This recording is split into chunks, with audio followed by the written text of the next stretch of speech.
Bonjour, donc je suis Adrien Garcia, coutelier créateur. Donc je suis artisan, je dessine moi-même mes couteaux. Je les fabrique entièrement à la main, de A à Z, aucune sous-traitance. Je fabrique mes couteaux à partir d'acier brut, de bois brut, pour fabriquer des choses comme celle-ci. Donc je vais vous montrer. Alors un couteau, moi je fabrique des couteaux de table, des couteaux pliants, des couteaux de cuisine, des couteaux de chasse, des couteaux sur mesure. Je fabrique tout, et encore une fois, entièrement à la main. Donc par exemple ici, on a les pièces détachées pour faire un couteau pliant. Bon là il manque la lame. Ici on a ce qu'on appelle les mitres. Ici un ressort, une deuxième mitre. Les plaquettes de bois qui viennent ici agrémenter le manche, donc elles sont très fines, pareil, elles sont faites entièrement à la main. Ici on a un couteau fini, un couteau pliant. Alors je ne sais pas si on voit bien. Ici on est sur le manche, une mitre qui vient donner du poids au couteau, et là on est sur une lame un peu particulière qu'on appelle une lame Damas. Donc c'est une lame qui a des motifs, donc je ne sais pas si à l'éclairage on les voit. Et c'est une lame bien particulière avec un acier spécial. On est sur une lame très haut de gamme, sur une lame Damas. Là on est sur un couteau pliant, un deuxième. On est aussi sur une mitre en bois, avec un ressort poli, différentes esthétiques sur le dos. Et voilà, donc là on est sur un couteau pliant, et encore une fois qui est composé de toutes ces pièces-là pour le faire fonctionner. Donc encore une fois, ce sont des pièces entièrement faites à la main, ce sont des modèles déposés, donc je les ai dessinés et protégés. Je fabrique aussi des couteaux de table, donc là par exemple, j'ai un couteau de table ici en coffret. Alors là c'est une pièce unique, mais il peut être décliné en exemplaires de 4, de 6, de 8, selon les demandes.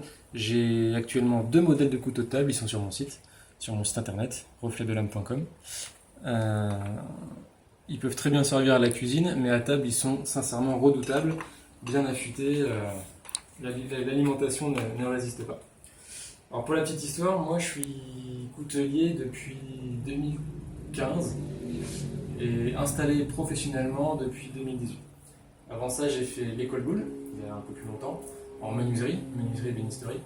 Et petit à petit, je me suis reconverti dans la coutellerie. Depuis quelques mois, suite à différentes demandes, j'ai développé un service d'affûtage depuis fin de l'année dernière, donc fin 2019. Et en améliorant ces compétences-là en suivant des formations professionnelles, donc je suis diplômé qualifié affûteur et mouleur, en plus de la coutellerie. Je propose depuis maintenant début 2020 un service d'affûtage complet. Donc j'affûte des couteaux, des paires de ciseaux, des outils de menuiserie, des outils de jardin, tout ce qui coupe en réalité. Et pareil, mes prestations sont indiquées sur mon site internet.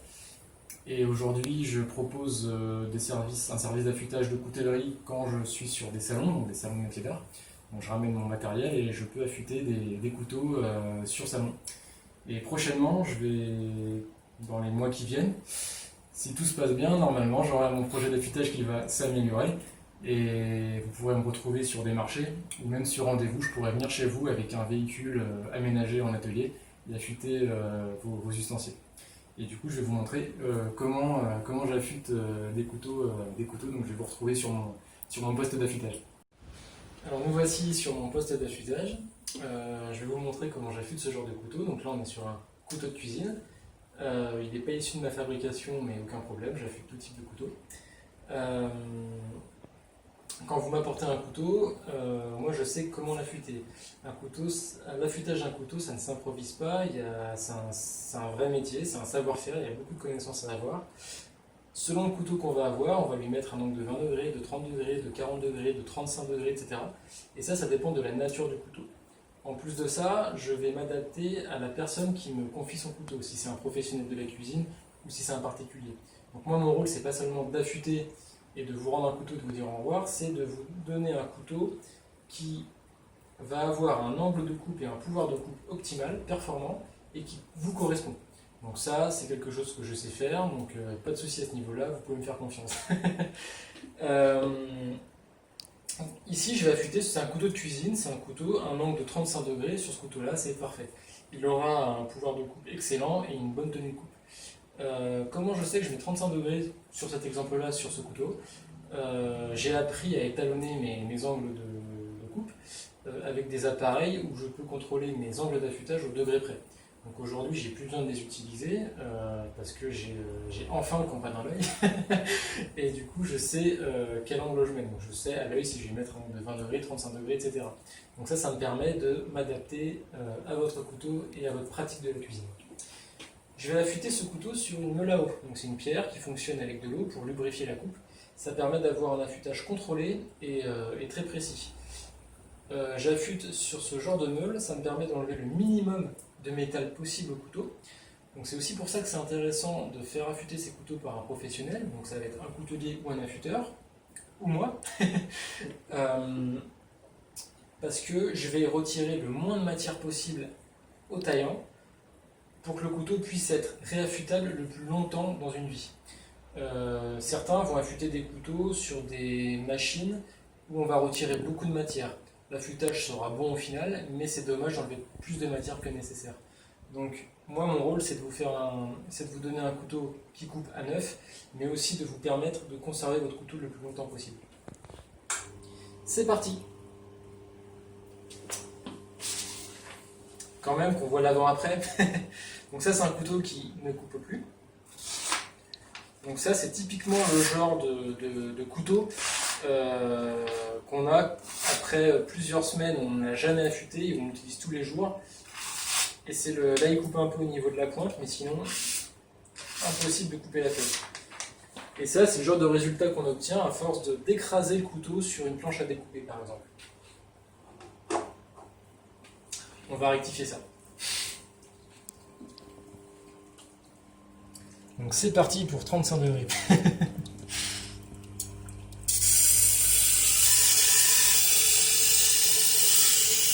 Donc là, je vais redonner au taillant la géométrie qu'il lui faut, donc à savoir 35 degrés, et sur une surface bien plane, pour arriver à ce qu'on appelle un morphile.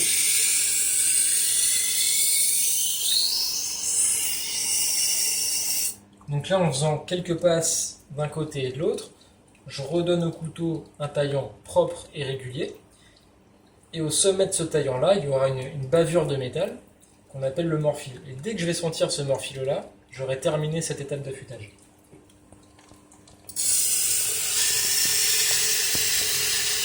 Donc là, l'idée, c'est d'avoir une vitesse constante pour enlever la même matière de métal sur tout le couteau et de maintenir son angle, même au niveau de la courbe. Donc c'est pour ça qu'il faut bien gérer le mouvement.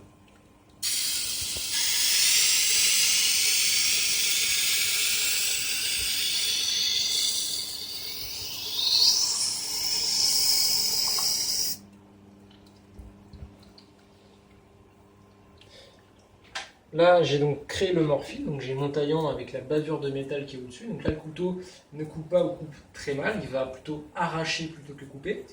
Et donc, il faut que je retire ce morphile-là pour arriver à un fil parfait et avoir un pouvoir de coupe optimal. Je vais faire cette opération sur cette machine-là.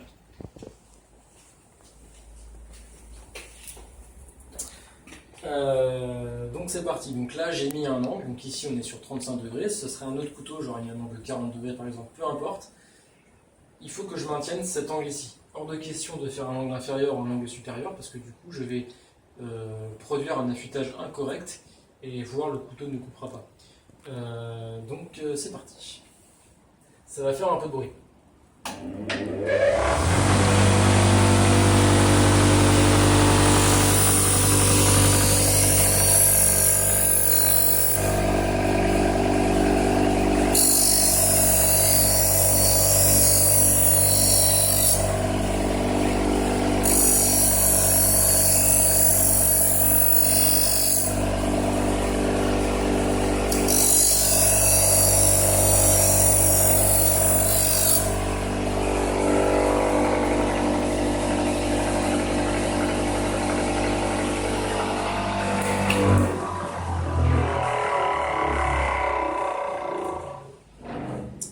Donc là, j'ai un taillant nickel grâce à ma meule précédente. J'ai retiré le morphile. Normalement, le couteau coupe. Alors ça, les gens ne me croient pas quand je fais ça, mais je leur dis que c'est l'opération la plus dangereuse de mon métier. Et c'est pas une blague.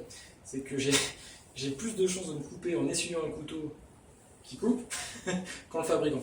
Bref. Donc là, moi j'estime que mon affûtage est terminé. Une manière de le contrôler, donc je reprends le papier de tout à l'heure.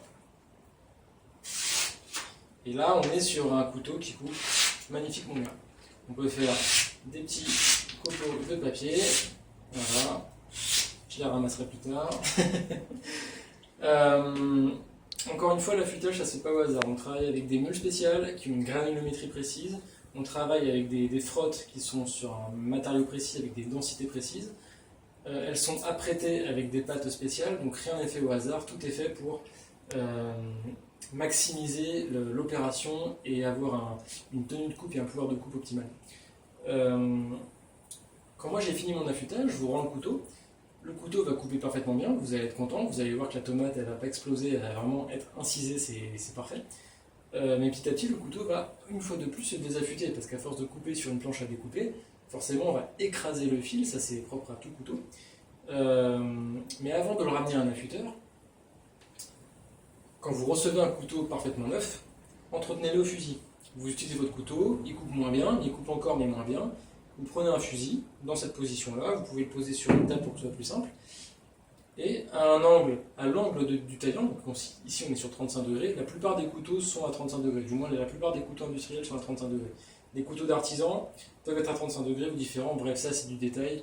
Moi quand j'affûte vos couteaux, je le fais à l'angle qu'il vous faut et vous ne serez pas perdu. Avec ce geste-là sur un fusil, vous le faites plusieurs fois.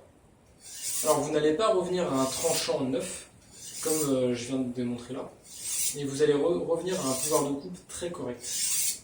Et ça, vous pouvez le faire plusieurs fois, 3, 4, 5 reprises, et au bout de la 4e, 5e fois, le fusil sera inefficace. Le fil du couteau sera trop rond, il pourra plus être amené au fusil. Et dans ce cas-là, il faudra le ramener une nouvelle fois à un affûteur, et on part sur ce cycle-là. Un affûtage neuf par un affûteur et un entretien au fusil. C'est ce que je vous préconise. Donc pour rappel, moi j'affûte des couteaux, mais j'affûte des paires de ciseaux de couture, des paires de ciseaux de coiffure. Pareil sur des meules spéciales avec un outillage spécial et aussi des connaissances particulières pour produire des affûtages professionnels. J'affûte des sécateurs, j'affûte des ciseaux à bois de menuisier, des bénisses, bref, j'affûte à peu près tout ce qui coupe. Si mes prestations vous intéressent, vous pouvez vous rendre sur mon site internet refletdelame.com. Vous pouvez venir me voir à mon atelier. Je prends visite sur rendez-vous, ou sinon vous pouvez me croiser sur des salons. Sur salon, généralement j'amène de quoi affûter des couteaux, et ce sera avec plaisir que je pourrai remettre à neuf vos couteaux. Je vous remercie d'avoir regardé cette vidéo. Désolé pour la qualité, elle est filmée avec mon téléphone. J'ai trouvé quelqu'un de sympathique pour le tenir. Eh bien, merci, puis j'espère à bientôt. Au revoir.